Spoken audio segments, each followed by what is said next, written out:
तुम जानना चाहते थे ना कि अम्मी ने इनकार क्यों किया? मैं बताती हूँ तुम्हें।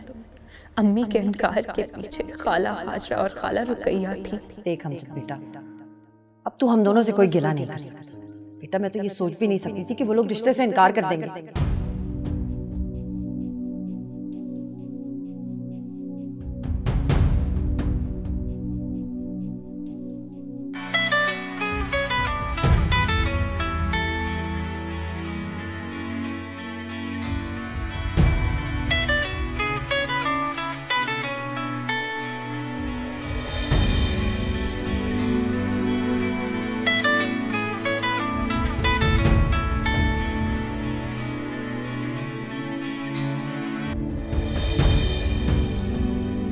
तुम्हें यकीन नहीं हो रहा ना, तो जाओ अपनी खाला के पास, खुद जाके यकीन कर लो।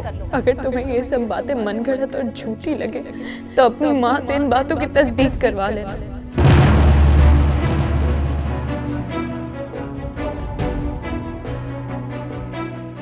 तुम कहाँ जा रहे हो? खाला फहमीदा के घर।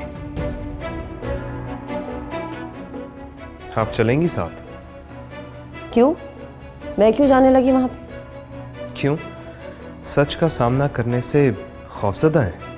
अरे रहने दो अमजद बेटा, तुम्हारी खाला फहमीदा का क्या भरोसा, इसने हर मौके पे मुझसे दुश्मनी निभाई है।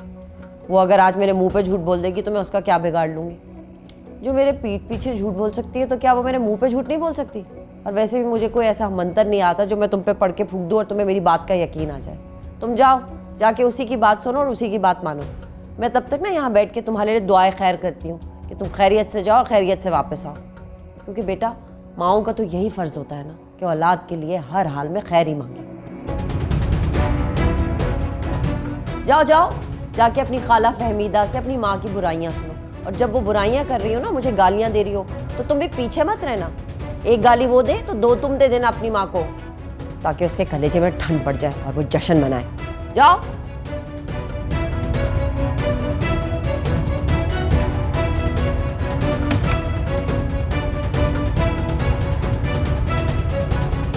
मम्मी चली गई? हाँ बेटा, चली गई।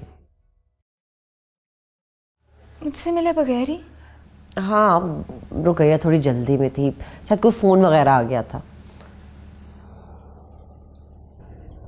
पप्पू,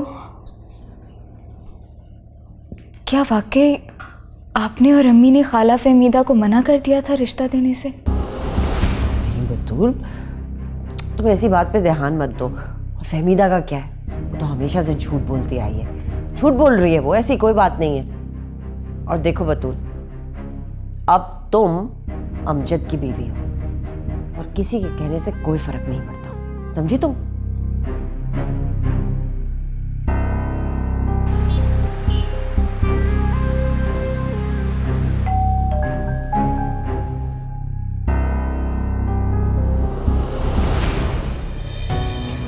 अस्सलाम वालेकुम खाला। आए अंदर बैठ जाए। फहमीदा का है? खाला आप बैठे तो सही, मैं बुलाती हूँ उन्हें। मेरे पास बैठने का टाइम नहीं है। अच्छा आप आए, मैं बुलाती हूँ अम्मी को। आ जाए। आप मेरा यकीन करें आपा, मैंने अमजद से कोई बात नहीं की। तुमने उसे बताया या दुर्दाना ने? इससे क्या फर्क पड़ता है? सच तो यह है कि उसे पता चल गया। जो बात तुमने हमसे राज रखने का वादा किया था, वो बात आखिर उसे कैसे पता चल गई? तुम्हारी इस गलती से अगर मेरी बेटी को कोई नुकसान पहुंचा तो अच्छा नहीं होगा फहमीदा, किसी के लिए भी अच्छा नहीं होगा। नहीं आपा, ऐसा कुछ भी नहीं होगा, आप फिक्र मत करें। बिला वजह परेशान हो रही हैं। मैं बिला वजह परेशान हो रही हूँ? मेरी जगह आकर देखो तो तुम्हें पता चलेगा कि मैं क्यों परेशान हो रही हूँ। आखिर तुमने इतनी बड़ी बात अपनी बेटियों को बताई ही क्यों? इतनी बुद्धू तो नहीं हो तुम। आपा मैं क्या करती, हालात ही कुछ ऐसे हो गए थे। जब तक हम सब के हालात खराब नहीं हो जाते ना, तुम्हारे हालात ठीक नहीं होंगे। इतनी आजादी दे रखी है तुमने अपनी बेटियों को, भला बेटियों को भी कोई इतनी छूट देता है? नहीं आपा, ऐसी बात नहीं है। मेरी बेटियां तो मेरी इजाजत के बगैर घर के बाहर कदम भी नहीं रखती हैं। तो क्या अमजद को ये मैसेज भी उसने तुम्हारी इजाजत लेकर किया था? एक दिन हुआ है मेरी बेटी को दुल्हन बनकर उस घर में गए हुए, और उसका शौहर उसको तलाक देने की बात कर रहा है, और तुम कह रही हो कुछ नहीं हुआ।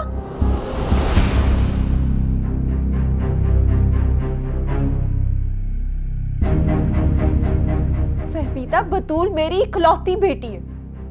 आज पहली बार मैंने उसकी आंखों में आंसू देखे। तुम सोच नहीं सकती कि इस वक्त मेरे दिल पर क्या गुजर रही है। मैं तुम्हें बता रही हूँ फहमीदा, अमजद अगर तुम्हारे पास आए तो उसे कह देना कि दुर्दाना ने उससे झूठ बोला है। हमारे दरमियान ऐसी कोई बात नहीं हुई थी। अमजद आया तो मैं बिल्कुल ऐसा ही कहूँगी। बतूल मुझे भी अजीज़ है, मैं उसका घर कभी ख़राब नहीं होने दूंगी।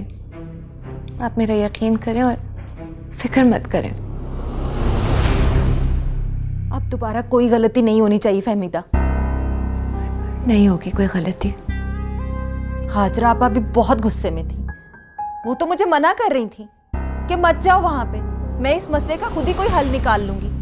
लेकिन मैंने कहा नहीं, मैं फहमीदा से बात करती हूँ, और फिर कल को मैंने अपने बेटे की गुलनाज से शादी भी तो करनी है।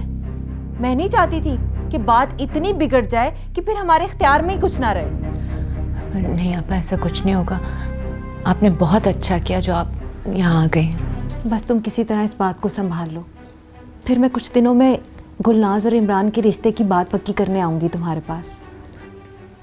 ठीक है आपा, आपने जिस तरह से कहा है वही होगा।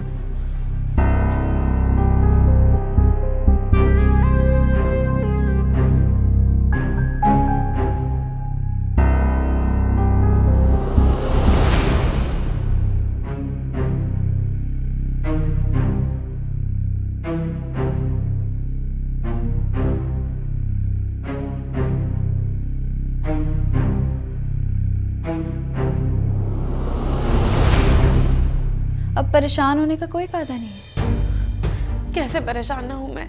अम्मी को मेरी वजह से कितनी बातें सुनने को मिल रही हैं। वो तो हमेशा ही सुनती हैं, कोई पहली बार थोड़ी सुन रही है। गुलनाज, मैं सोच रही हूँ कि मैं अमजद को खुद ही कॉल करके कह दूँ कि उसको जो मैंने मैसेज किया था वो बिल्कुल झूठ था। शायद इसी वजह से अम्मी की जान बख्शी हो जाएगी। हरगिज़ नहीं, अब तुम अमजद को कोई कॉल या मैसेज नहीं करोगी, और बेहतर यही होगा कि कुछ दिनों के लिए अपनी जुबान को ताला लगाकर बैठो। कौन आ गया है? मैं देखती हूँ जाके। इधर ही खड़ी हो, मैं देख कर आ रही हूँ।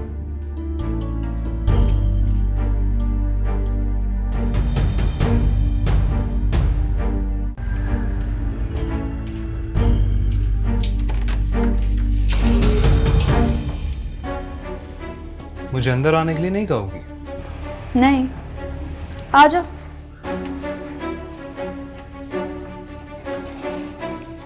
वैसे तुम्हें तो अपने घर होना चाहिए ना, तुम्हारी तो कल ही शादी हुई।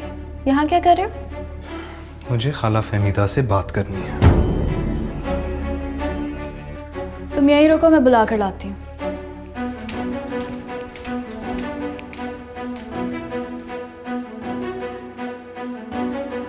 अम्मी, वो अमजद आया है। कहाँ है वो? बाहर खड़ा है। तुमने उसे मेरा तो नहीं बताया? नहीं खाला, मैंने उसे कुछ नहीं बताया आपके बारे में। शुक्र है वो मेरे सामने ही आ गया यहाँ। गुलनाज, उसे जाके कहो मैं आ रही हूँ। जी ठीक है। फहमीदा, तुम उससे जाकर बात करो, मैं यहीं उसके जाने तक इंतज़ार करती हूँ। ठीक है। ध्यान से बात करना, उसे कोई शक नहीं होना चाहिए। जी।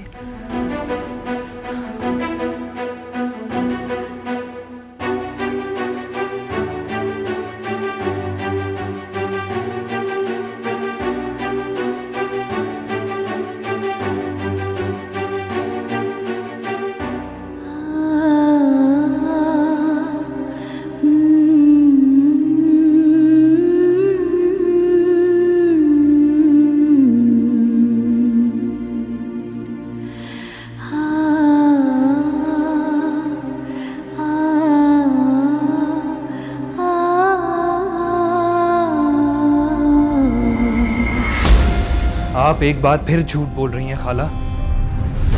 मैं तुमसे झूठ क्यों बोलूँगी भाई? जब कोई बात ही नहीं है तो मैं ऐसे ही तुम्हें खुश करने के लिए बात बना दूँ। मैं हाजरा आपा के साथ इतनी बड़ी ज्यादती नहीं कर सकती। अगर ऐसी कोई बात नहीं है तो दुर्दाना ने वो मैसेज मुझे क्यों किया? वो तो बेवकूफ़ है, ऑल फॉल बोलती रहती है, उसकी बातों पे ध्यान मत दो। देखो बेटा, अब तुम्हारी शादी हो गई है, तुम इन तमाम बातों को अपने जहन से निकालो और अपनी नई जिंदगी पे ध्यान दो। नई नवेली दुल्हन को छोड़ के तुम यहाँ आए हुए हो, कितनी बुरी बात है। किसी को पता चल गया तो कितनी बातें होंगी। नहीं खाला, ये शादी नहीं, धोखा हुआ है मेरे साथ। आप सब लोगों ने मिलके धोखा दिया है मुझे। मम्मी ने धोखा दिया, समझ आती है क्यों दिया। हुमानी ने धोखा दिया, उनकी भी समझ आती है क्यों दिया। मगर आप क्यों उनका साथ दे रही हैं? मैं किसी का साथ नहीं दे रही हूँ, जो बात सच है बस वही बता रही हूँ। ठीक है, अगर ये सच है तो बुलाएं दुर्दाना को। ये बात मैं उसके मुंह से सुनना चाहता हूँ। नहीं, मैं दुर्दाना को हरगिज नहीं बुलाऊंगी और तुम्हें भी कोई हक नहीं है कि तुम मुझसे कुछ पूछो। अमजद, बेहतर यही होगा कि अब तुम यहां से चले जाओ। आप जितनी मर्जी कोशिश कर लें, मगर मैं फैसला करके आया हूं। मैं सच जाने बिना यहां से नहीं जाऊंगा।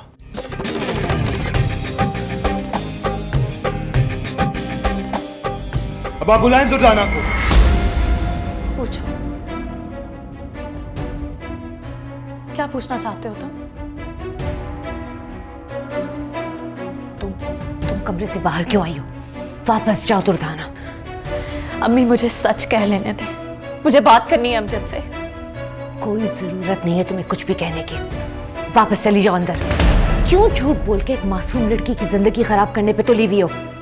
मैं किसी की जिंदगी खराब नहीं करना चाहती हूँ अम्मी।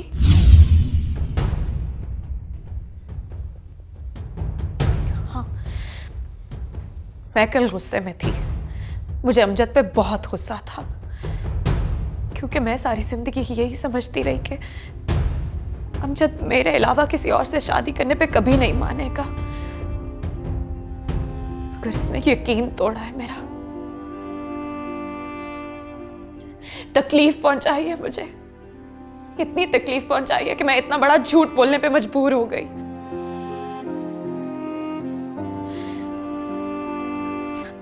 मुझे लगता था कि मेरा मैसेज पढ़ने के बाद अमजद बतूल को तलाक दे देगा। शुक्र है कि इसने बतूल को तलाक नहीं दी, वरना अगर ये उसे तलाक दे देता तो शायद मैं सारी जिंदगी अपने आप को माफ ना कर पाती। मेरी सारी जिंदगी पछतावे में कट जाती। मैंने बहुत बड़ी गलती कर दी। मैं अब शर्मिंदा हूं अपने किए पर।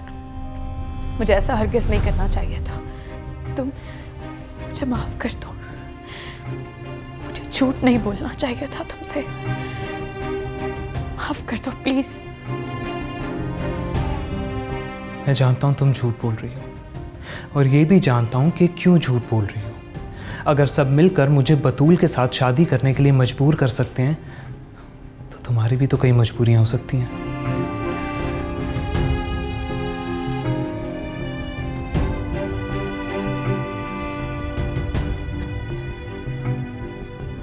खाला, मैं नहीं जानता आपकी क्या मजबूरी है, किस उम्मीद पे किया आपने ये सब। मगर एक बात ज़रूर जानता हूँ, आपकी ये कुर्बानी आपके किसी काम नहीं आएगी। आप अपना खून भी पिला देंगी ना, तब भी जवाब में आपके साथ कोई भलाई नहीं करेगा। ये बात याद रखिएगा।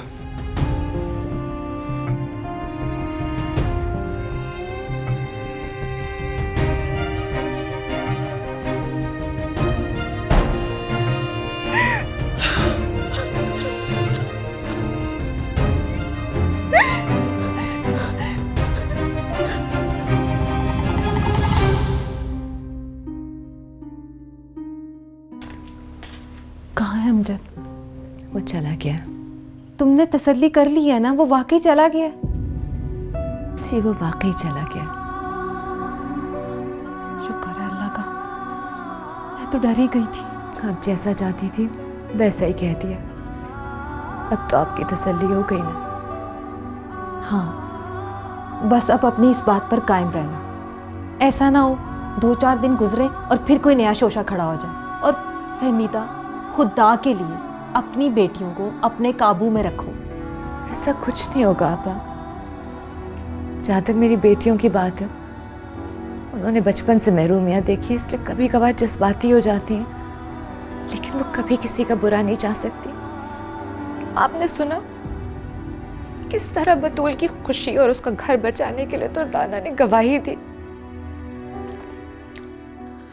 आप और चापा उनके सबसे करीबी रिश्तेदार हैं।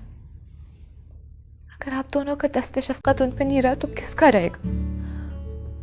मैं तो अपने वादे पे कायम हूँ फहमीदा, बस तुम भी अपना वादा जरूर निभाना। आप फिक्र मत करें, अपनी बेटी की खातिर मैं आपकी बेटी की खुशियों का सौदा कभी नहीं करूंगी।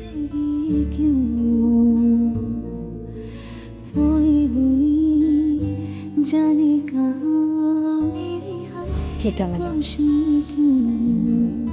किसे अपना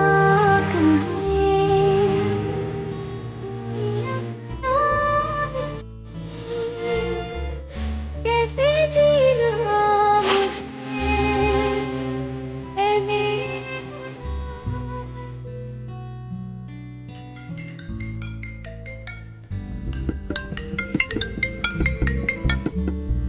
हेलो।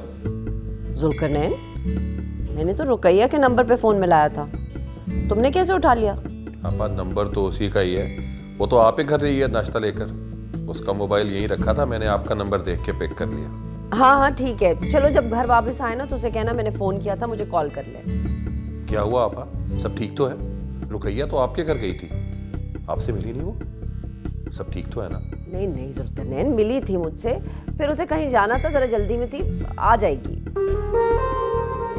ये आ गई आपा, बात कर लें आप। आपा का फ़ोन।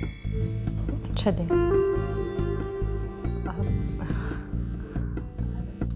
जी आपा। हाँ रुकैया, कहाँ चली गई थी? मैं इतनी देर से तुम्हारी कॉल का इंतज़ार कर रही थी। परेशान होने की ज़रूरत नहीं आपा, मैंने अच्छी तरह समझा दिया उसे। अरे रहने दो रुकैया, समझाया तो मैंने भी बहुत अच्छी तरह था उसको, मगर तुम्हें मालूम है उस पर ज़रा भी भरोसा नहीं किया जा सकता। अमजद भी वहीं गया, मैं तो खुद बड़ी परेशान हो गई। मेरे सामने ही आया था वो वहाँ, पर खुशकिस्मती से उसे मेरी मौजूदगी का पता नहीं चला। अच्छा? आपा अब तो मामला दब गया है, पर पता नहीं कब तक दबा रहता है। हमें बहुत एहतियात करनी पड़ेगी। अब मुझे एहसास हुआ है कि हमने फहमीदा पे भरोसा करके बहुत बड़ी गलती की है। रुकैया, ये तुम्हारा ही मंसूबा था, मैं तो कभी भी इसके हक में नहीं थी। हमेशा के लिए एक मुसीबत गले डाल ली हमने। हाँ ये तो है। आपा आप बस बतूल का ख्याल रखिएगा, उसे हौसला दीजिएगा। वो सुबह बहुत परेशान थी, मैं तो उससे मिले बगैर ही आ गई। पता नहीं वो मेरे बारे में क्या सोच रही होगी। तुम बतूल की तरफ से बिल्कुल बेफिक्र रहो, मैं हूं ना उसके पास, उसे कोई तकलीफ नहीं पहुंचने दूंगी। चलो मैं फ़ोन रखती हूँ, ठीक है? अल्लाह हाफ़िज़। खुदा हाफिज़।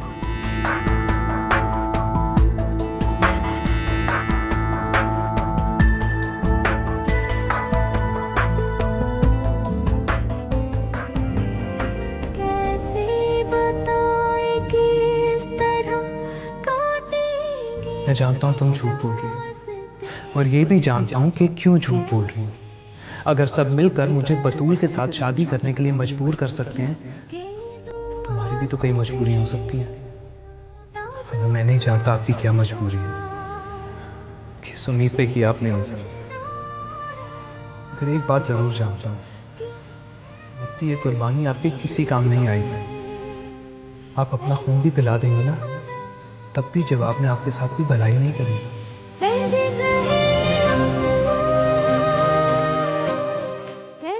कुछ भी नहीं आएगा।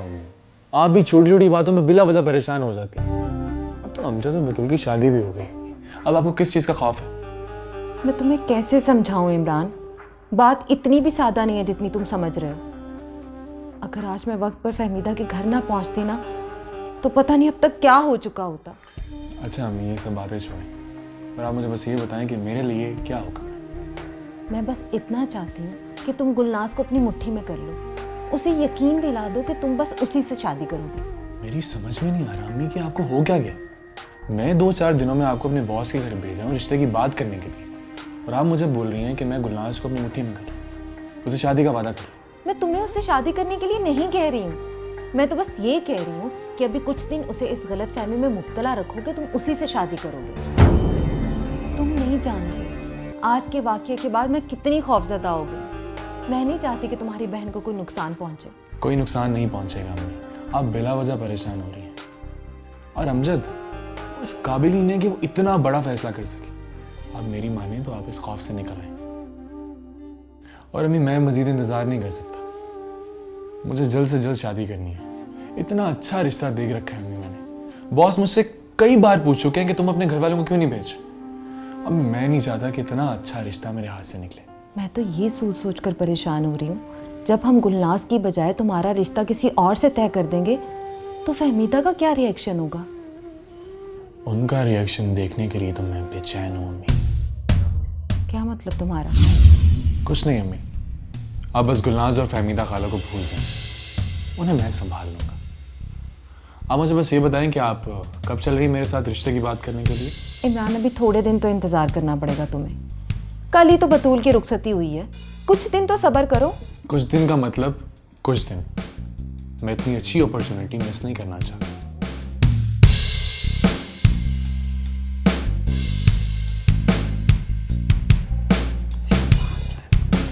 पता नहीं कहाँ चला गया ये लड़का, हर वक्त परेशान करके रखता है। वक्त हो गया अभी तक। अमजद बेटा, कब तक इंतजार की सूली पर लटकती रहूंगी मैं? तू एक काम कर, मुझे मेरी सजा सुना दे। क्या कहा है फहमीदा ने तुझे? तेरी खामोशी बता रही है कि तेरा दिल अभी भी अपनी माँ की तरफ से साफ नहीं हुआ। मुझे तो पहले ही पता था ये फहमीदा मुझे मेरे बेटे के हाथों ही जेर करेगी। शौहर छीन के तसल्ली नहीं हुई ना उसको, इसलिए मेरा बेटा छीन लिया मुझसे।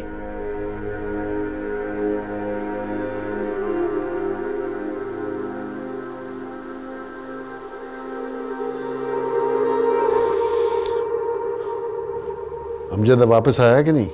हाँ, अपने कमरे में गया। तो उससे पूछो वलीमे का क्या करना है या कैंसिल कर दे। कैंसिल करने की क्या जरूरत है नजीब अहमद? जो तुम बाप बेटे का हाल है ना, तुम ऐसे करो, अपना वलीमा कर लो। बात तो ठीक की है, आइडिया बुरा नहीं है, सोचा जा सकता है।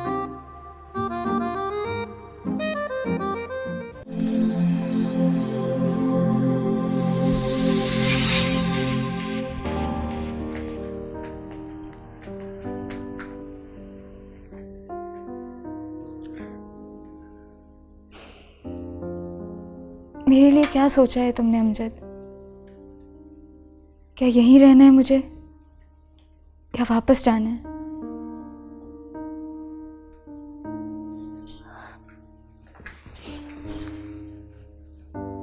देखो अमजद,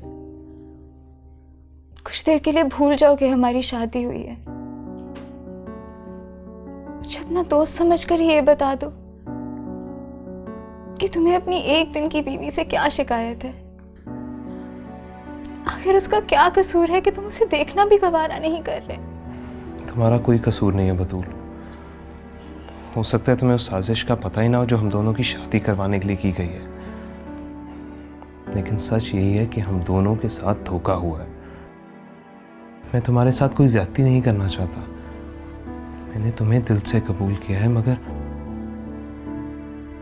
क्या? सारी जिंदगी में अल्लाह से दुआ करती रही कि जिससे भी मेरी शादी हो, वो जैसा भी हो, सिर्फ मेरा हो। मगर देखो मैं कितनी बदनसीब हूं, मेरी ये दुआ भी कबूल नहीं हुई। अमजद, मैंने तुमसे कहा था कि अगर तुम मुझसे शादी नहीं भी करोगे, मुझे तुमसे कोई गिला नहीं होगा, मगर शादी के बाद मुझसे बेवफाई मत करना। मैं सारी जिंदगी अम्मी और हाजरा फुप्पो की तरह नहीं गुजारना चाहती। अमजद, मैं तुम्हारा दुख समझ सकती हूँ। मेरी तरफ से तुम्हें इजाजत है, तुमने जो भी फैसला करना है तुम आज कर लो। तुम तलाक दे दो मुझे, मैं पूरी जिंदगी तुम पर इस तरह बोझ बनकर नहीं गुजारना चाहती।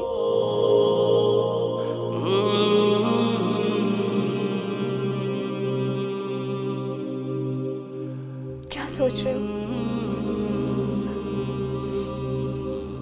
इस रिश्ते का अंजाम शायद यही होना था।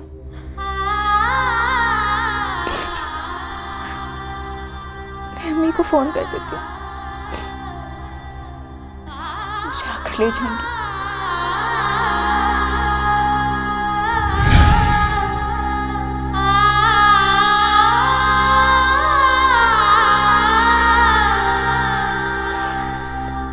इसकी कोई ज़रूरत नहीं है।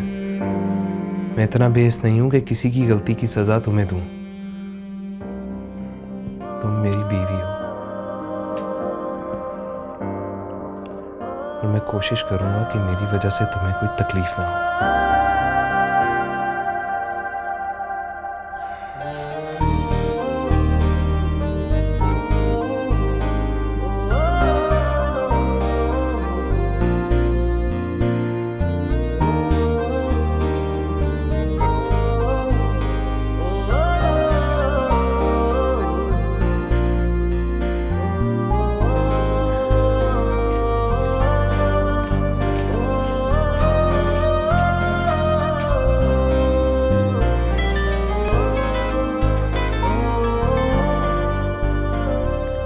हेलो, कैसी हो तुम?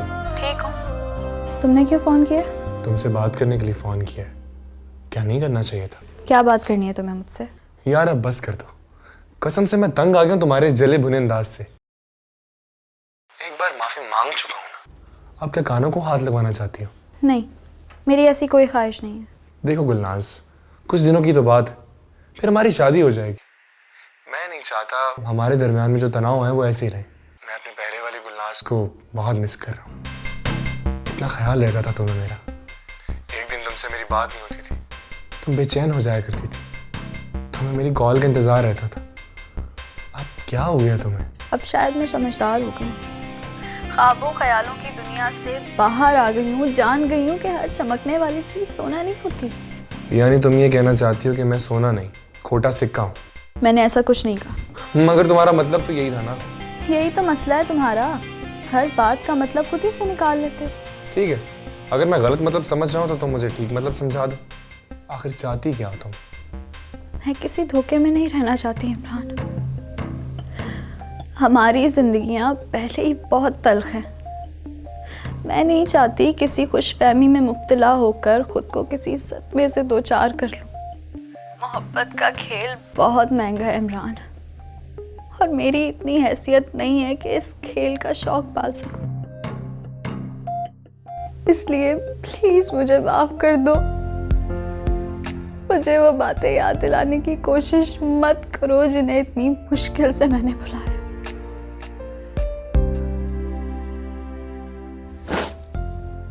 Hello Gulnaz, hello. अच्छी तरह समझता हूँ तुम ये सब बातें क्यों कर रही हो। तुम्हें क्या लगता है मैं इसी तरह मिन्नत करता रहूंगा, तुमसे माफी मांगता रहूंगा? कुछ दिनों की बात है, सिर्फ कुछ दिनों की। फिर जब तुम्हें पता चलेगा कि मेरा रिश्ता कहीं और तय हो गया तो तुम्हारी अकल ठिकाने आएगी।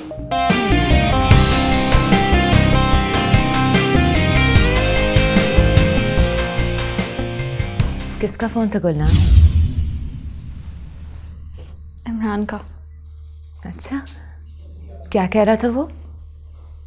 कुछ खास नहीं। वो आज रुकैया आपा ने तुम्हारे और इमरान के रिश्ते की बात की है मुझसे। कह रही थी कुछ दिनों में वो बाकायदा तौर पर रिश्ता लेकर आएंगे। आसानी से आप उन लोगों की बातों में आ जाती हैं ना अम्मी। आपको क्या लगता है वो मेरा और इमरान का रिश्ता तय करने आई थी? नहीं, वो अपनी बेटी का रिश्ता बचाने आई थी अम्मी। ये बात बस उन्होंने आपको खुश करने के लिए कह दी होगी। बेटा, इतनी बदगुमानी अच्छी नहीं होती। तो इतनी खुशगुमानी भी अच्छी नहीं होती अम्मी। दुर्दाना और अमजद के रिश्ते के हवाले से जो उन्होंने आपके साथ खेल खेला है, उसके बावजूद आप उनकी बातों पर यकीन कर रही हैं। आपकी एक बेटी जिन लोगों की वजह से अंदर बैठी रो रही है, उन्हीं लोगों से आपने अपनी दूसरी बेटी के लिए उम्मीदें बांध ली हैं। अब बस कर दें, बहुत हो गया है। उन्होंने हमेशा हमारी मजबूरियों का फायदा उठाया है अम्मी। हम अगर सोने के भी बन के उनके सामने आ जाए ना अम्मी, तो वो अपने गले का हार नहीं बनाएंगे, पैरों की जूती बनाएंगे हमें। मैं नहीं जानती, तुम चाहे कुछ भी कहती रहो, मुझे पूरा यकीन है कि रुकैया आप अपना वादा पूरा करेंगी। तो ठीक है, अगर आप अब भी उन पर यकीन करना चाहती हैं तो आपकी मर्जी।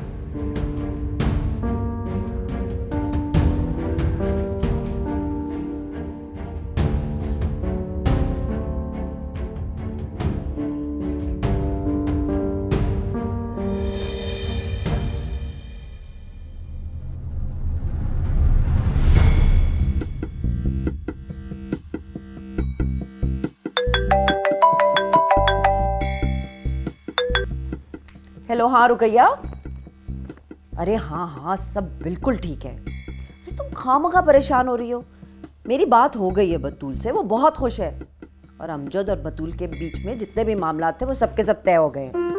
अरे उसने तो यहाँ तक कह दिया कि तुम्हें मेरी वजह से कोई तकलीफ नहीं होगी। अब इससे बढ़कर और क्या बात हो सकती है। अच्छा चलो, मेरी बात पे यकीन नहीं है ना तो अपनी बेटी से खुद पूछ लेना। हाँ बस हम कोई आधे घंटे में पहुँच रहे हैं। हाँ हाँ सही है, अल्लाह हाफिज।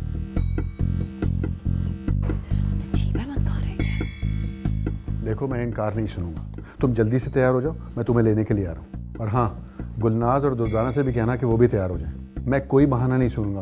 ओके ठीक है। किससे बात कर रहे थे नजीब अहमद? फहमीदा से। तुम अमजद और बतूल के साथ हॉल पहुंचो, मैं फहमीदा को लेकर आ रहा हूँ। नजीब अहमद, मैं अपने जीते जी फहमीदा को अपनी जगह नहीं लेने दूंगी। तुम ये बात शायद भूल रही हो कि तुम्हारे और मेरे दरमियान मुआहिदा हो चुका है कि जिस दिन अमजद का वलीमा होगा उसी दिन मैं फहमीदा से निकाह करूंगा। ये बात तो मैं तुम्हें बता चुका हूँ ना। तुम्हें अपने साथ इतनी बड़ी ज्यादती नहीं करने दूंगी। मैं सारी दुनिया के सामने अपना तमाशा नहीं बनने दूंगी। फजूल में बात बढ़ा रही हो। ये बात हमारे दरमियान तय हो चुकी है। ये बात तुम शादी के 25 साल के बाद मुझसे तय कर रहे हो? बात तो तुम्हें तब तय करनी चाहिए थी जब तुमने मुझसे निकाह पढ़वाया था। तब मैं फैसला करती कि मुझे तुम्हें दूसरी शादी की इजाजत देनी है या कबूल है के बजाय इनकार करना है। आज इतने सालों के बाद जब मैं अपनी जिंदगी बर्बाद कर चुकी हूँ, तब तुम मुझसे दूसरी शादी की इजाजत मांग रहे हो? नहीं नजीब अहमद, मैं ऐसा हरगिज नहीं होने दूंगी। एक बात मेरी कान खोल के सुन लो नजीब अहमद, अगर आज फहमीदा तुम्हारे साथ गाड़ी में बैठी तो मैं वो तमाशा लगाऊंगी कि सारी दुनिया देखेगी। मैं उसे अपने घर में क्या, अपनी गाड़ी की फ्रंट सीट पे बैठने की भी इजाजत नहीं दे सकती, समझे तुम? ठीक है, मैं उसे वहां नहीं लाऊंगा, बल्कि मैं खुद भी वहां नहीं आऊंगा। तुम जाओ अपने बेटे के वलीमे पर। मैं अभी और इसी वक्त फहमीदा से निकाह करूंगा। नजीब अहमद, नजीब अहमद, नजीब अहमद, नजीब अहमद, नजीब अहमद, नजीब अहमद, तुम मेरे साथ ऐसे कैसे कर सकते हो? मैं तुम्हें ऐसा हरगिज नहीं करने दूंगी। मैं तुम्हें अपने आप को दुनिया के सामने इस तरह रुस्वा नहीं करने दूंगी। वहां पे लोग तुम्हारे बेटे के वलीमे के लिए जमा हो रहे हैं, तुम चलो अपना निकाह करने के लिए। कुछ तो खुदा का खौफ करो नजीब अहमद। बताओ क्या जवाब दोगे लोगों को? मुझे लोगों की बातों की परवाह नहीं है हाजरा पड़ी। तुम्हें नहीं है नजीब अहमद, लेकिन मुझे तो है ना। बताओ मैं कैसे सामना करूंगी लोगों के सवालों का? इतने सालों की रफाकत का सिला क्या यही रुस्वाई है? खुदा के लिए आज के दिन तो रुक जाओ। कल मैं तुम्हारे साथ जाऊंगी नजीब अहमद, खुद दुल्हन बनाऊंगी उसे तुम्हारे लिए। बस तुम आज के दिन रुक जाओ। अरे जो औरत अपने सगे बेटे के साथ इतना बड़ा हाथ कर सकती है, वो अपने शौहर के साथ क्या कुछ नहीं करेगी। मैं तुम्हारी किसी चाल में नहीं आने वाला। मैं फहमीदा से आज ही निकाह करूंगा।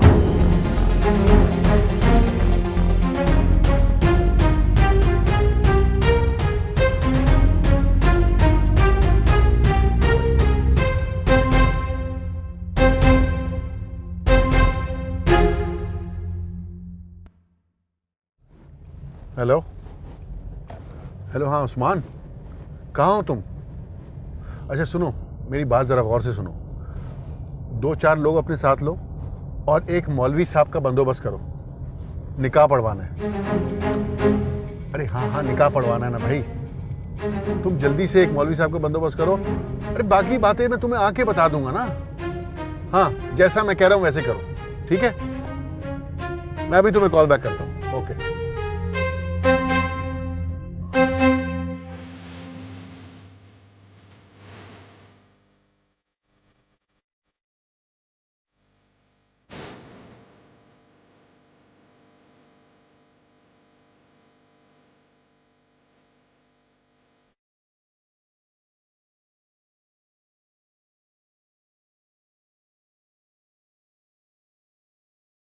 सारी जिंदगी मुझसे मेरी खुशियां छीनती रही।